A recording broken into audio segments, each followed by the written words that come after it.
Hey warriors, the person you see in the mirror every morning isn't the problem. The problem is you've been lying to them, telling them tomorrow will be different while repeating today's patterns, promising change while choosing comfort, saying you want more while settling for less.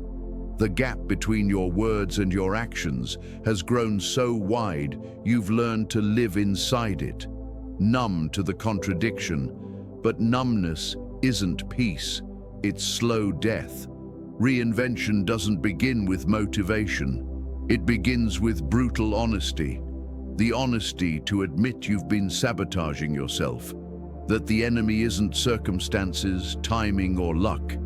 It's the version of you that refuses to evolve. And 2026, it's not coming to save you. You have to save yourself. The Stoics didn't write their philosophy during triumph. They wrote it during collapse. Marcus Aurelius said, "Waste no more time arguing what a good man should be.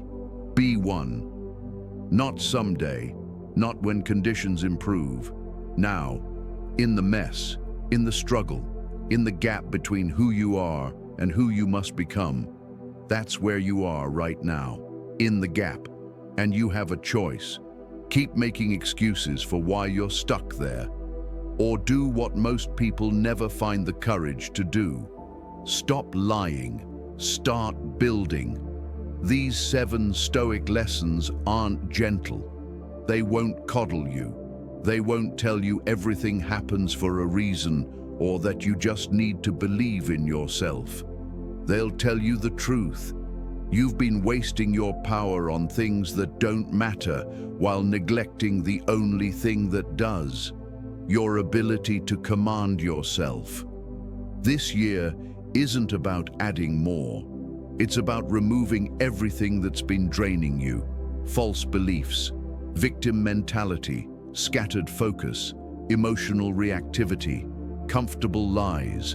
Strip it all away, and what remains is raw potential waiting to be shaped into something unbreakable. But only if you mean it this time. No half measures, no dabbling, no consuming this content and forgetting it tomorrow. Pause. Decide. Are you ready to change, or are you just entertaining the idea of it? If you're ready, like this video. Share it with someone tired of their own excuses. Subscribe, because this channel is for people who choose transformation over comfort. And don't skip a single section. Declare war on your old self. Comment this now. No more excuses. Stop waiting for readiness. Act from incompleteness. Act from incompleteness. You've been waiting to feel ready, ready to start, ready to speak, ready to move, ready to become the person you keep picturing in your head. And while you wait, your life keeps spending itself. Readiness is a myth, not because preparation is bad, but because readiness is the excuse fear uses when it wants to sound intelligent. It doesn't say, "I'm scared." It says, "Not yet." It doesn't say, "I don't want to fail." It says, "I'm still preparing." Readiness is the mask fear wears to keep you obedient, and it works because it feels responsible, it feels mature, it feels like patience, but it's not patience, it's postponement. It's a comfortable lie that buys you time and then steals your future. Seneca destroyed this illusion in one line: begin at once to live and count each separate day as a separate life. Read that slowly, because it's not poetry. It's a warning. You don't get to practice life. There is no rehearsal, no training mode, no warm-up round. Every day you wait is a day you've already spent. And the cruel part is, you never feel ready anyway. Because the truth is, readiness isn't a feeling, it's a decision. Most people don't wait for readiness. They wait for certainty.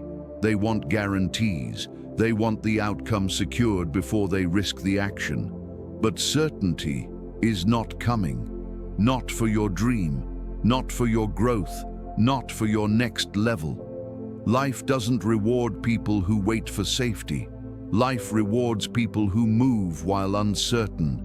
That's what acting from incompleteness means.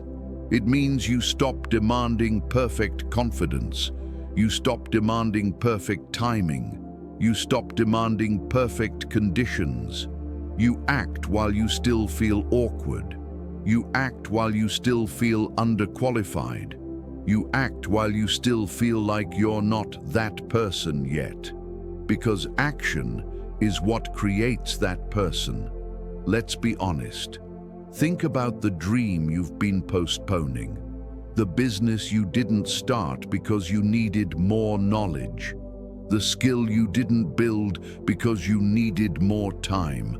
The conversation you avoided because you didn't have the perfect words. The move you didn't make because you weren't ready. It wasn't readiness you lacked, it was courage. And you tried to replace courage with preparation. But preparation without action is just fear with good branding. The modern world makes this easy. It gives you endless ways to feel productive while producing nothing.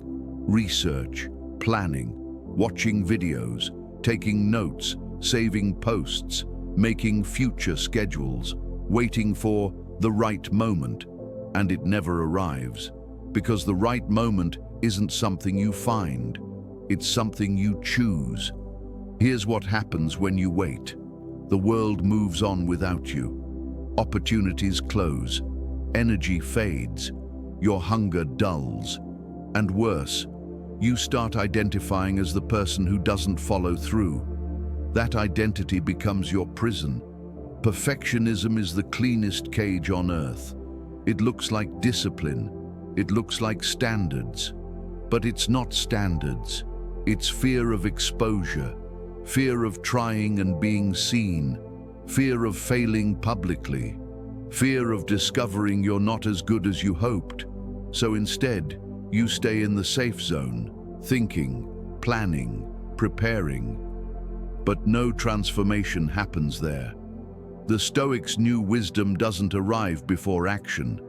It arrives because of action. You don't think your way into a new life. You act your way into new thinking. You don't become confident by waiting to feel confident.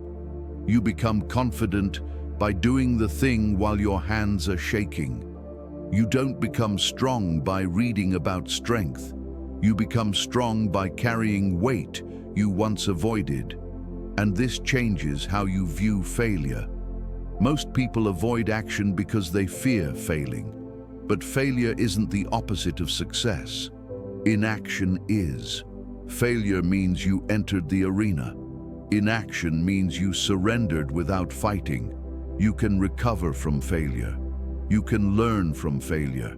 You can sharpen through failure. But if you keep choosing inaction, you don't just lose time, you lose yourself. The capable version of you, the version you respect, doesn't appear through motivation. They appear through repeated action, done without permission, done without certainty, done without applause. So here's the practice.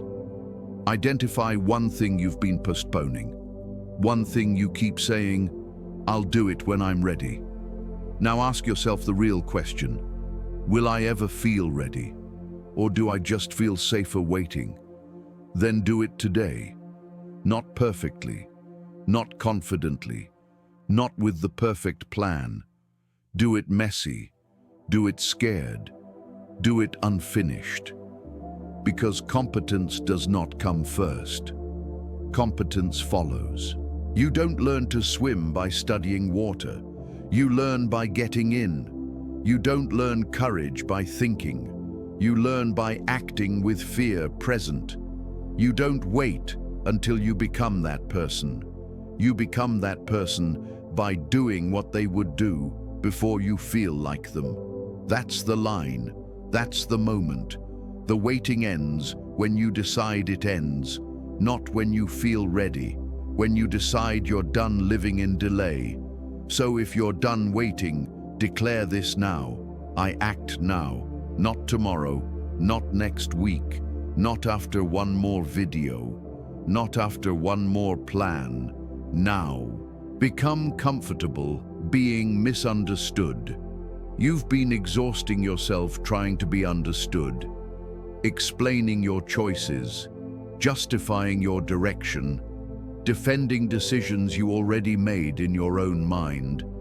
And in that constant effort to make yourself clear to others, you've made one fatal mistake. You abandoned yourself. Most of your anxiety doesn't come from your problems. It comes from the performance, the endless need to translate your life into language other people will approve of. You're not living, you're presenting. Epictetus saw this trap clearly and didn't soften it. If you want to improve, be content to be thought foolish and stupid. Sit with that. Your growth will confuse people. Your discipline will threaten them. Your silence will unsettle them. Your boundaries will offend them, not because you're wrong, but because your evolution exposes their stagnation. And if you require their understanding to move forward, you will never move at all. The people questioning your choices are not carrying your weight. They are not fighting your battles. They are not living your consequences. They're spectators, commenting on a life they don't have the courage to live. Yet you've been letting their opinions shape your decisions. Think about it. How many dreams did you abandon because you couldn't explain them clearly enough? How many paths did you avoid because they didn't make sense to others? How many versions of yourself did you suppress because they didn't fit the expectations around you? All of it traded for approval, for comfort, for the illusion of belonging. And where did that get you? Still stuck, still restless, still living a life designed by committee instead of conviction. Here's the truth most people never accept. Your deepest calling will rarely make sense to people who don't share your values. Your boldest moves will look irrational to those committed to safety. Your discipline will look extreme to those addicted to comfort. That's not a problem. That's a filter. It separates people who need to understand from people who only need to trust. Look at how much energy you waste trying to make others comfortable with your growth, softening your ambition so you don't threaten fragile friendships, downplaying your progress so others don't feel left behind, staying small so the room stays calm. That accommodation is killing you, slowly. Every time you shrink to fit someone else's limited vision, you betray the person you're becoming. The Stoics understood something modern culture refuses to accept. External opinion is not under your control. You cannot manage perception. You cannot force understanding. You cannot explain your way into acceptance. Trying to do so is wasted energy. And when you finally stop trying, something liberating happens. You stop performing. You stop rehearsing explanations in your head. You stop adjusting your truth to be digestible. You just move, quietly, decisively, without permission. This doesn't make you arrogant. It makes you anchored. It means your validation comes from inside, not from applause. It means you know why you're moving, even when you don't explain it. And here's the line most people never cross. You don't owe anyone an explanation for your life, not your family, not your friends, not strangers online, not the voices in your head that sound like them. You owe yourself integrity, so stop explaining. When questioned, resist the reflex to justify. A simple, "This is right for me," is complete. If someone demands clarity beyond that, what they're really demanding is control, and you don't negotiate your life with people who aren't responsible for it. Now, audit your relationships. How many people require you to stay small so they can stay comfortable? How many connections depend on your lack of growth? How many friendships are built on familiarity, not alignment? Those aren't relationships, they're restraints. The modern world is obsessed with validation, likes, comments, approval, agreement. That's not connection, that's dependency. Real freedom is living by your own standard while remaining calm when others don't understand it. Some people will call this selfish. Let them. Their discomfort with your growth is their work, not yours. You will lose people in this process. Friends who only liked the old you, family members who preferred you compliant, colleagues who benefited from your hesitation. Let them go, not with anger, but with clarity. Some relationships have expiration dates. Holding on past that date poisons both sides. The people meant to walk with you forward won't need long explanations. They'll see movement and trust direction. Misunderstanding is the price of transformation. Confusion is the cost of evolution. If everyone understands your path, you're not leading, you're following, and following feels safe, but it never makes you free. So if you're done explaining yourself, declare this now: I need no permission. Curate your inputs like your life depends on it, because it does. Your mind is not a neutral space, it is a battlefield. And every input you allow in, every word, image, conversation, notification, is either strengthening you or weakening you. There is no middle ground. Most people live as if their mind is invincible. They consume carelessly. They engage indiscriminately. They expose themselves to mental poison and then wonder why they feel anxious, distracted, angry, and tired. Marcus Aurelius understood this with brutal clarity. The things you think about determine the quality of your mind, and your soul takes on the color of your thoughts. Look at the color of your mind right now. That color came from what you've been feeding it. Your inputs are not harmless, they are formative. Every headline you read, every argument you witness, every complaint you absorb, every piece of content you scroll past and ignore. Your subconscious doesn't ignore it, it records it. The modern world is engineered to exploit this weakness. Outrage designed to spike your cortisol. Comparison disguised as entertainment. Endless information that keeps you stimulated but never strengthened, and you swim in it willingly for hours every day.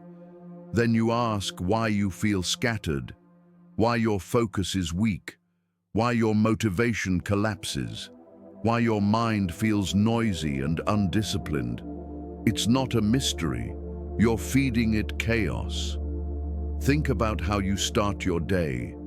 Before you've formed a single independent thought, you reach for your phone, and instantly, other people's priorities flood your consciousness.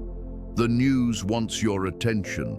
Notifications want your reaction. Other people's problems want your emotional energy. You give it freely.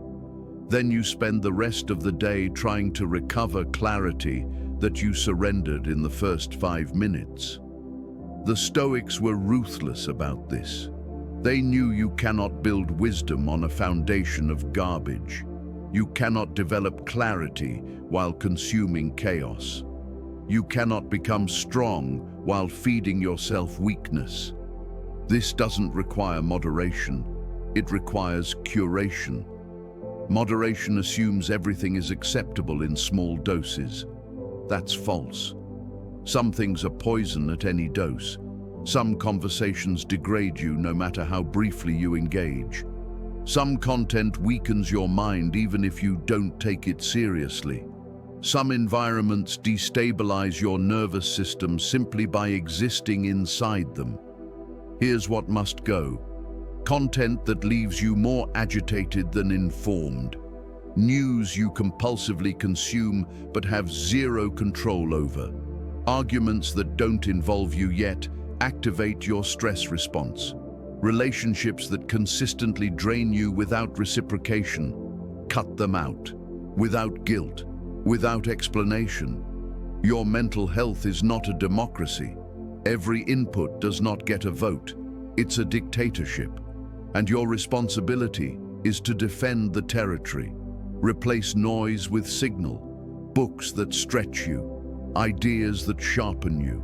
Conversations that elevate you. Silence. Silence matters more than you think, because silence gives your own thoughts room to surface. And most people never hear their own voice because it's constantly drowned out by others. Now look at your environment. The spaces you occupy daily. Are they ordered or chaotic? Cluttered or clear? Do they support focus or invite distraction? Your environment is input. It's constantly speaking to your nervous system. Disorder trains distraction. Order trains calm. This is not aesthetic preference, it's psychological conditioning. Here's the practice. For 1 week, audit everything you consume, media, conversations, environments. Then ask 3 questions. Is this making me stronger or weaker? Is this aligned with who I'm becoming or who I was? Is this sharpening my mind or dulling it? Anything that fails, remove it, not reduce it. Remove it. Create white space, because attention is your most valuable resource. Where your attention goes, your thoughts follow. Your actions follow your thoughts, and your life follows your actions. Also, pay attention to the voices inside your head, that inner dialogue running non-stop. Whose voice is that? Is it yours, or is it your parents, teachers, old critics, society?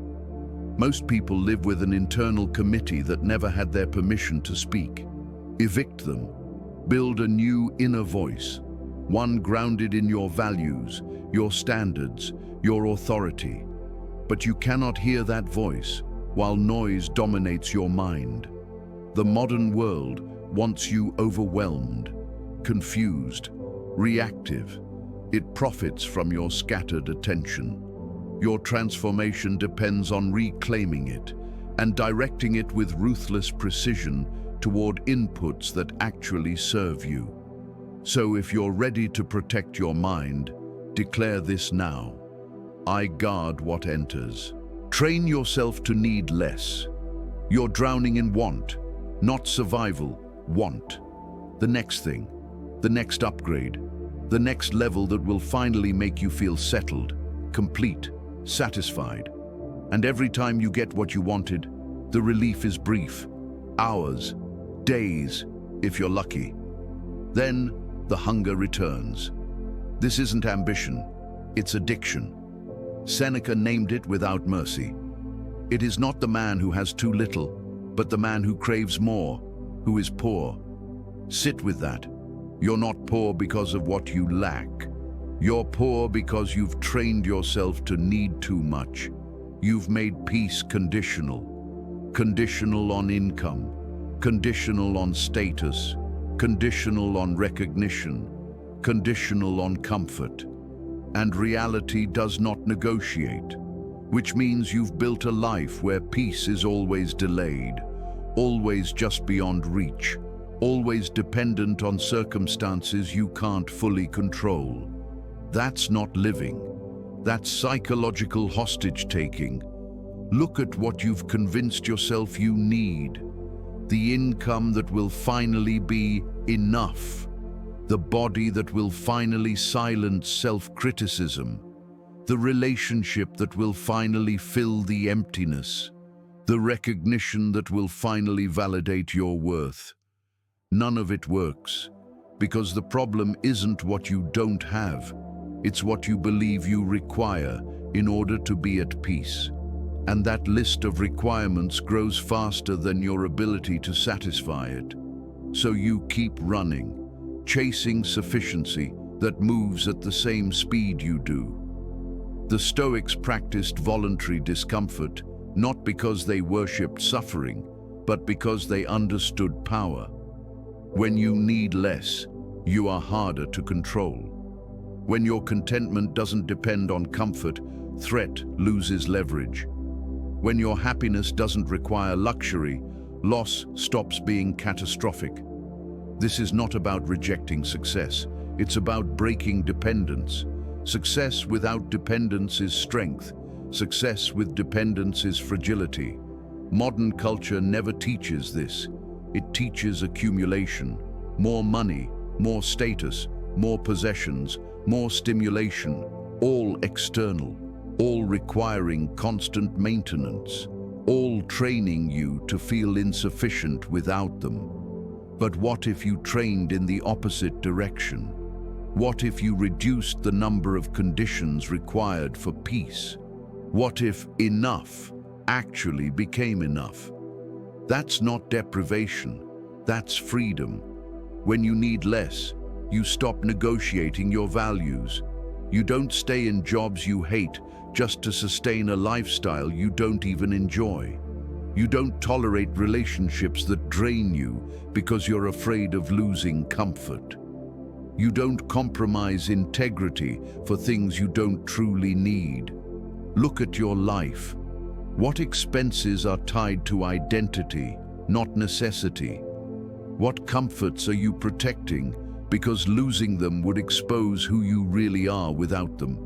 Status is expensive and it charges interest. For 1 month, experiment. Pick one area: spending, convenience, stimulation, comfort. Reduce it deliberately, not as punishment, as training. Spend less, consume less, entertain yourself less, stimulate yourself less. Then observe. Does your peace collapse or does clarity increase? Most people are shocked by the result. Less doesn't weaken them, it sharpens them. With less noise you hear more, with less clutter you see more, with fewer dependencies you feel stronger. This applies beyond money. Relationships. Do you need constant connection or are you afraid of silence? Validation. Do you need approval or have you never built internal authority? Entertainment. Do you need stimulation or are you avoiding boredom because boredom exposes emptiness? Every need is a vulnerability. Every dependency is a lever someone or something can pull. The more you need, the easier you are to manipulate. The more you reduce need, the more resilient you become. Also examine identity needs. The need to be seen as competent, the need to be admired, the need to have your struggles recognized, the need to be understood. Those are chains. When your worth depends on perception, you are owned. When your worth is internal, you are free. The modern world is designed to make you feel insufficient. Advertising, social comparison, lifestyle inflation, all of it whispering the same message: you are not enough yet. Reject it, not by rejecting everything, but by questioning everything. Does this truly improve my life? Or does it just add complexity? Does this serve my growth? Or does it feed my ego? The Stoics knew freedom lives in simplicity. That power belongs to the person who requires the least. Train yourself to be that person. Strip away excess. Release dependencies. Lower the cost of peace. Build a life where contentment comes from within, not from acquisition. Because when you need less, you cannot be controlled by more. Stop treating time like it's unlimited. You're acting like you have forever. Forever to start, forever to fix things, forever to have the conversation, forever to leave what's draining you, forever to become who you keep postponing. You don't. Time is not generous. It is indifferent. Every moment that passes is gone permanently, not stored, not recoverable, gone. Marcus Aurelius confronted this daily. You could leave life right now. Let that determine what you do and say and think. Not tomorrow, not someday. Now. This day could be your last. This year could be all you get. And look how casually you spend it. Scrolling, complaining, procrastinating, tolerating situations you already know are wrong. Most people live like they're immortal. They plan decades ahead while wasting today. They postpone difficult conversations until the timing feels right. They delay meaningful work until conditions improve. They tolerate mediocrity because they believe they'll fix it later. Later is a lie. Later is where intention goes to die. Later is where potential rots quietly. Later is the excuse people use when they don't want to face the cost of acting now. People wake up at 40, 50, 60 and realize the truth too late. The time they were waiting for never arrived. The conditions never became perfect. The motivation never stayed. And most of their life is already behind them. Think about the last month. How much time did you waste? How many hours did you give to things that don't matter? How much energy did you spend on problems you can't solve, people who don't respect you, activities that don't move your life forward? That time is gone. You traded your life, your actual finite existence, for distraction, comfort, and avoidance, and you didn't even notice it happening. People are careful with money, careful with reputation, careful with possessions, but reckless with time, even though time is the only resource you can never earn back. The Stoics understood this clearly. Time is the ultimate currency. You can lose money and recover. You can lose status and rebuild. You can lose possessions and replace them. But time, once it's spent, it's gone forever. And most people spend it like they're rich when they're actually bankrupt. Look at what you're tolerating right now. The job that's draining your spirit. The relationship that's been dead for years. The habits that keep you small. The obligations that serve no purpose. All of it consuming your time, your life, and you allow it because you think you'll deal with it later. You won't. Not because you can't, but because time doesn't stop to wait for courage. Here's what changes when you truly accept mortality. You stop tolerating garbage. You stop wasting time on people who don't value you. You stop postponing important work. You stop waiting for permission to live because you understand something clearly. There is no rehearsal. There is no redo. There is no one day. There is only now. This isn't about panic. It's about precision, not reckless living, deliberate living, treating each day like it matters because it does. Here's the practice. Every morning before you check your phone, ask yourself one question. If this were my last day, what would I not waste it on? Then remove those things, not dramatically, quietly, decisively. Also, track your time for 1 week. Actually measure it. Work, growth, relationships, distraction, mindless consumption. Most people are shocked by the numbers. They thought they were investing in what matters. The data shows they're bleeding hours into nothing. The modern world is designed to steal your time. Infinite scroll, autoplay, notifications, manufactured urgency, all engineered to fragment your attention and drain your hours while giving nothing of substance in return. No one is coming to protect your time. Your employer will take all you give. Social media will consume every minute you allow. Other people will fill your calendar if you let them. Your time is yours, and how you spend it determines who you become. So stop spending it like you're rich. Start investing it like you know it's running out, because it is. Every second that passes is one you'll never get back. Every hour wasted is a piece of your life you traded for nothing. If you're done wasting time, declare this now: my time is sacred. Build capacity for solitude. You're afraid of being alone with yourself, so you fill every gap with noise, music, videos, messages, endless scrolling, background sound, not because you enjoy it, but because silence exposes you. Everything you've been avoiding lives there, every unresolved truth, every uncomfortable realization, every question about whether you're actually living the life you want. Silence removes distraction, and when distraction disappears, there's nowhere left to hide. Seneca understood this without compromise.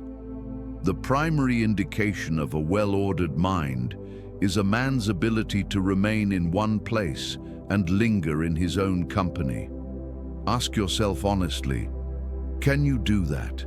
Can you sit alone for 30 minutes without reaching for stimulation, without checking your phone, without numbing yourself?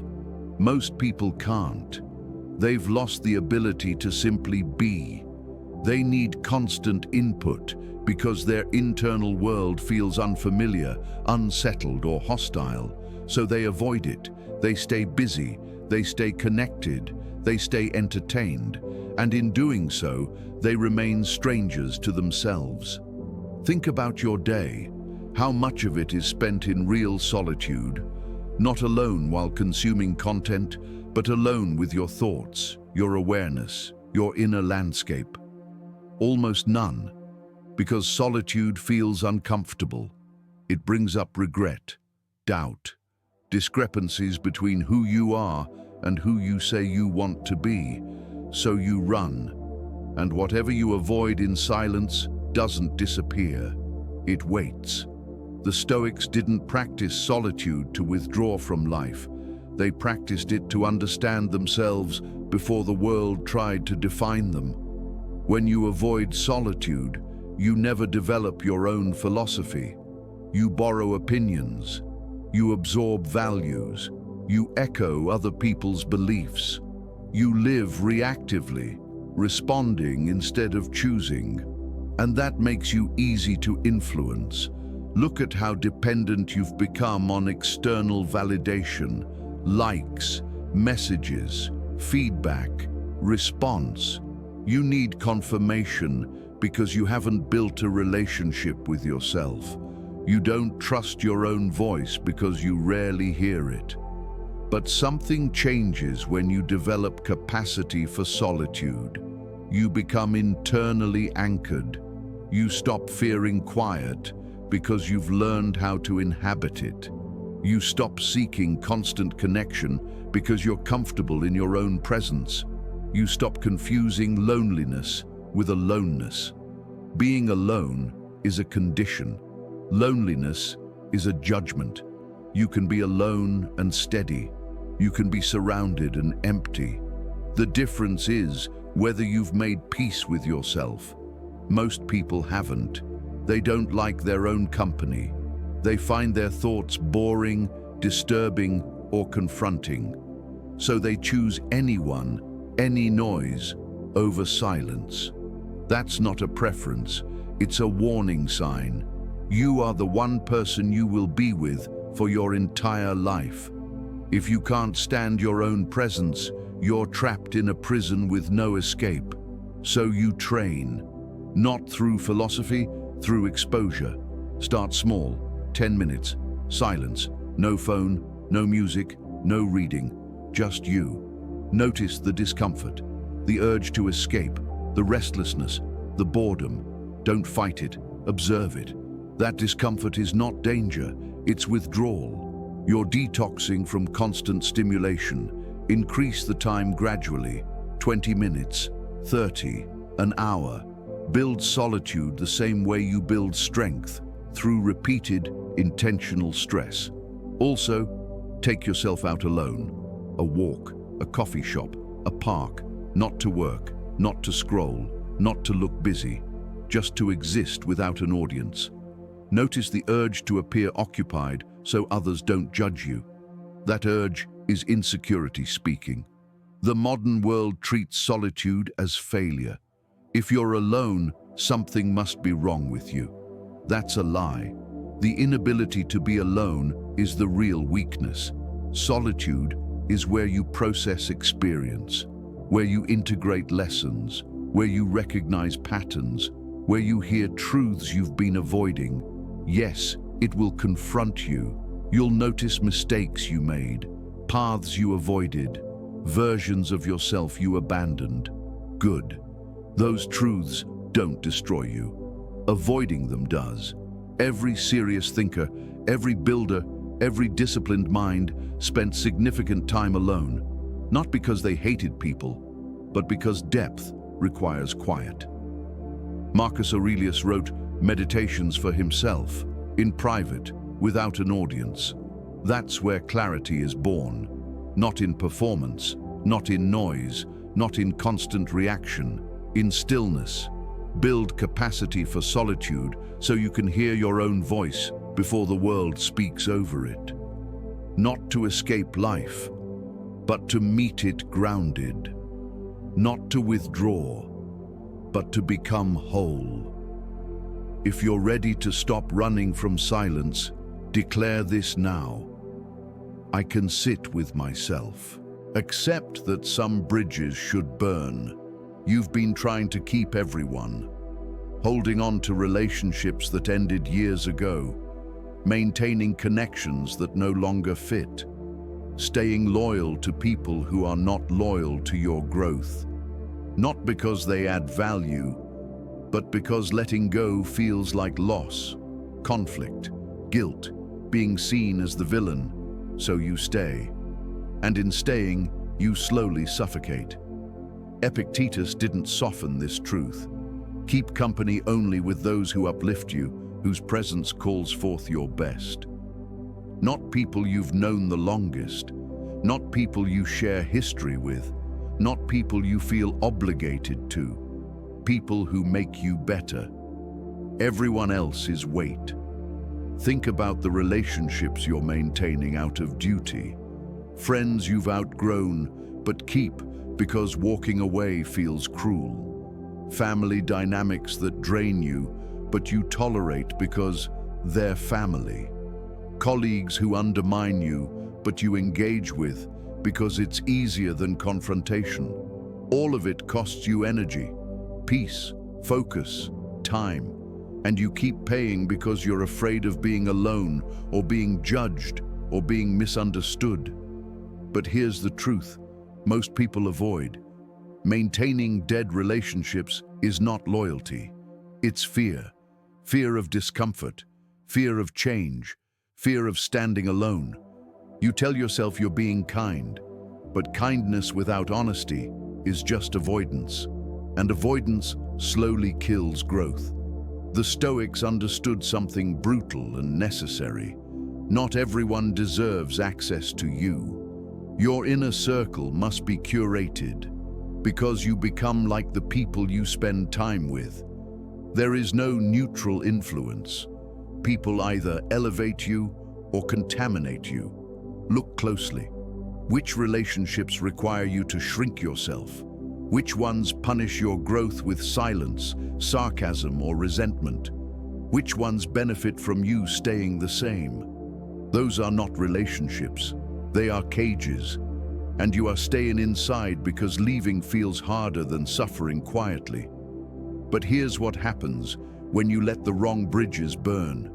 Space opens, energy returns, clarity sharpens.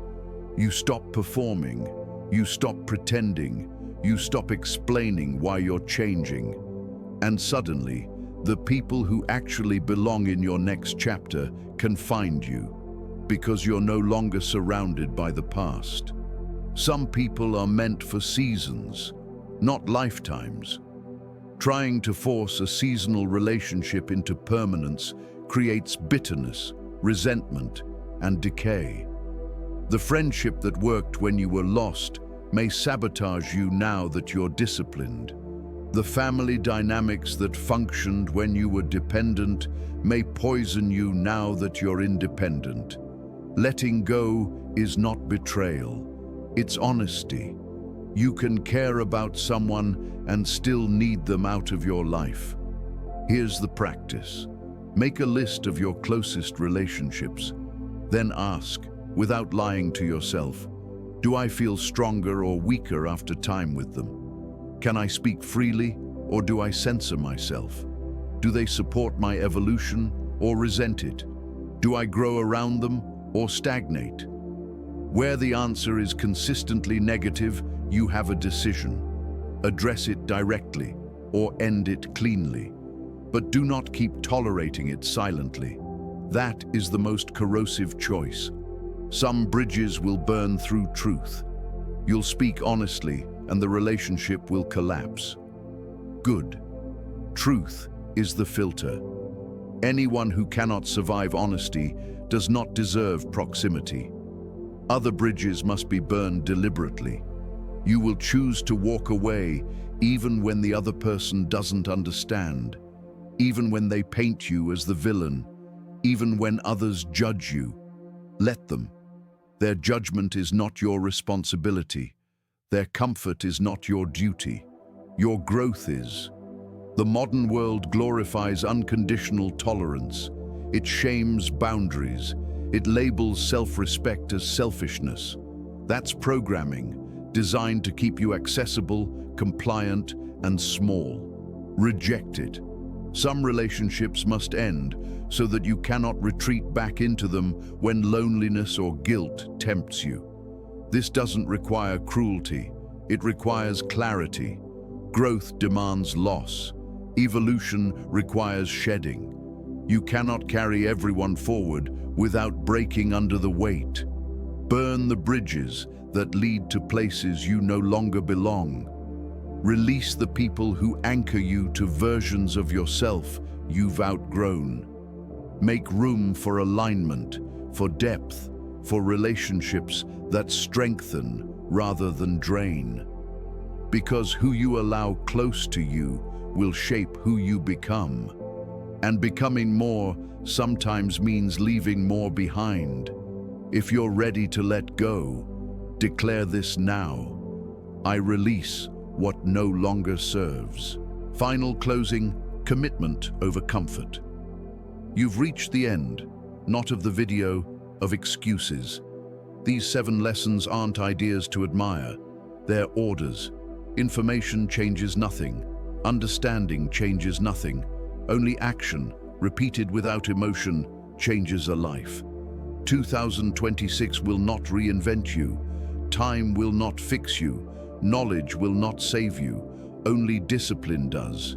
You now know exactly what must be done. Stop waiting. Stop explaining. Guard your mind. Need less. Respect time. Face yourself. Release what drags you backward. None of this requires permission. None of this requires motivation. All of it requires decision. You will fail. You will relapse into comfort. You will hesitate when no one is watching. That's not the test. The test is whether you return, whether you recommit, whether you act again without drama. Most people won't. They'll feel inspired, then move on. They'll call this powerful and change nothing. That's not who this channel is for. This is for people who understand that growth is lonely, discipline is silent, and transformation happens without applause. So choose now, not tomorrow, not after another video, not when it feels right, right now. Pick one lesson, apply it today, apply it again tomorrow, then again when it becomes uncomfortable.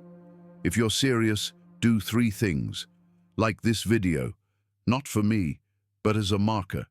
Share it with someone who's done lying to themselves. Subscribe, because this is not entertainment, It's training. Then comment this, publicly. I act now. No explanations, no conditions, no retreat.